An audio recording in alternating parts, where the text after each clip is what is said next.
Shumë i qërdikuar të realizojmë edhe intervjistën e dytë, të cilën ne kemi paralajmëruar qysh në fillim të edicionit, dhe unë jeta kemi kënaqësinë që studion të ndajmë me Urim Qerkinin, specialist i mjekësisë familjare, gjithashtu edhe specializant i reumatologjisë, që do të bisedojmë pikërisht për çështje që është adekuat të bisedojmë. Faleminderit dhe kënaqësi të kemi në studio.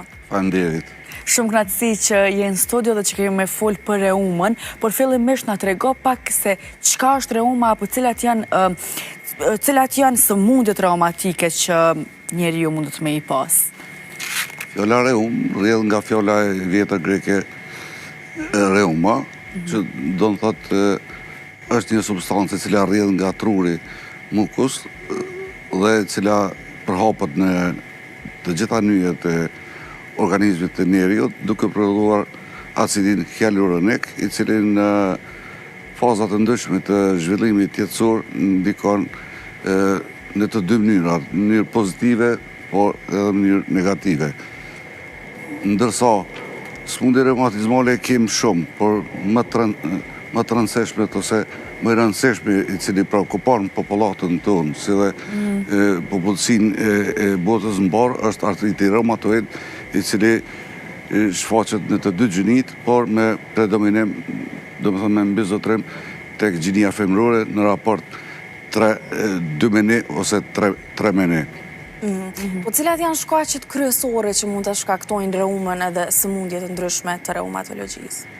Shkaqet kryesore të cilat ndikojnë në shfaqjen e artritit reumatoid janë pikëpari mosha, e cila varion prej moshës 25 vjeçare deri në 45 vjeçare. Pra kjo është grup mosha që mundet më shumë të më prek. Po, është grup mosha më e prekur, më e atakuar, por nuk përjashtohen edhe artriti reumatoid tek fëmijët. Në këtë rast, nëse paraqitet tek fëmijët, atëherë kemi të bëjmë me artritin juvenil idiopatik, që do të thotë se vetë fjala idiopatik do më thënë se nuk i dihet shkaku apo shkaktari i cili ka shkaktuar. Ndërsa, nëse paraqitet para moshës 25 vjeçare, atëherë kemi të bëjmë me termin EORA nga anglishtja, që do të thotë early onset of rheumatic arthritis, ose shfaqja e hershme e artritit reumatoid, ose në rastin tjetër nëse kemi të bëjmë mbi moshën 65 vjeçare, atëherë kemi të bëjmë me artrit reumatoid të vonuar, apo të shtyr, apo late onset of rheumatoid arthritis. Po a janë sëmundjet reumatike të shërueshme? Një gjë do ta kemi të qartë. Në momentin kur sëmundja reumatike shfaqet tek një person, tek një individ, tek një pacient, atëherë ne si mjek, po edhe si njerëz në përgjithësi, duhet jemi të sinqert me pacientin.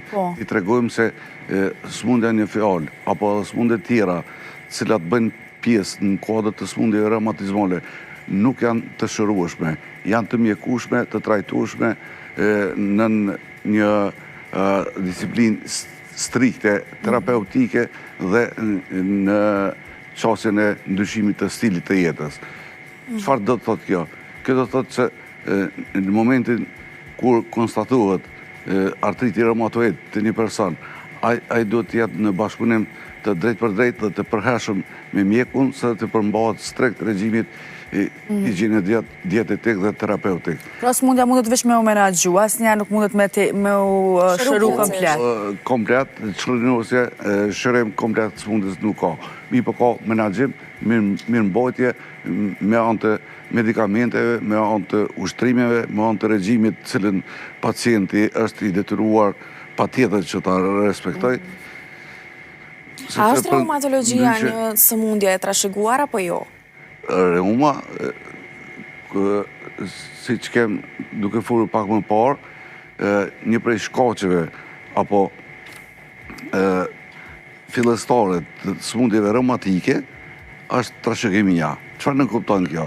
Disa persona, disa individ, disa pacient përmbajnë në vete një antigjen i cili trashëgohet brez pas brezi, jo gjithmonë në mënyrë dominante, por recesive, që do të thotë se nuk smurën drejt për drejt pasardhësit e qiftit bashkëtorë, po mund të shkojtë neprit të neprit, i cili është antigjeni HLA, që është human leukocyte antigen i njohur, dhe posa të konstatuhet kjo, atëherë mund lirisht të vendosim diagnozën e artritit reumatoid të ai pacient, ai person cilin e kem në ordinancën tonë, apo edhe nëse është nevoja edhe spitalizimi i tij.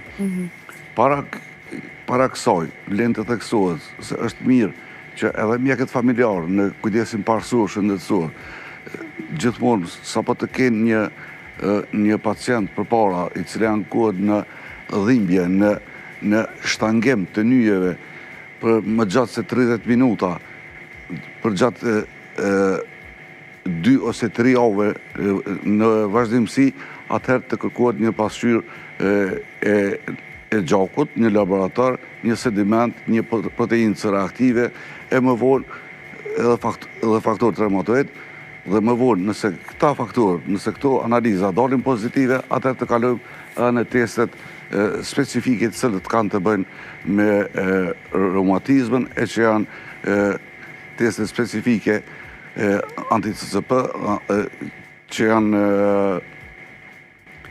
auto-antigen specifik ose auto-antitrupa, cilët me kalimin e kohës ata fillojnë dhe veprojnë kundër vetë trupit, duke konsideruar një nyje në këtë rast si trup të huaj. Dhe çfarë ndodh aty formohet do të thonë plazmatimi, ndezja. Si manifestohet kjo? Kjo manifestohet her pas here me zbutje të nyjes ose edhe dhëmbje, e shoqëruar me dhëmbje të forta zakonisht mëngjes, të cilat zgjasin spaku 30 minuta, gjë që karakterizon me ngadalësim ose vështirësi të lëvizjeve dhe po ashtu mund të jetë edhe me vështirësi në urjengritjen e pacientit gjatë ditës. Zotëri Qerkini, shumë faleminderit për këtë informacionet që na i dhe, edhe nuk na premtoi koha më shumë me bisedu për këtë temë, por shpresoj që kemi me të pas prapë në studio dhe kemi me diskutu përsëri. Faleminderit. Faleminderit shumë. Ishin disa informacione kyçe që po besoj që na hyn punë gjithë atyre që veç i kanë dëgju. Faleminderit shumë. Ju lutem. Tani të dashur miq, nga kjo intervistë kështu po ndahemi edhe po e përfundojmë këtë edicion. Ishte kënaqësi që edhe këtë mëngjes të jemi së bashku, do shihemi përsëri nesër. Faleminderit. Shihemi nesër, faleminderit shumë gjithëve.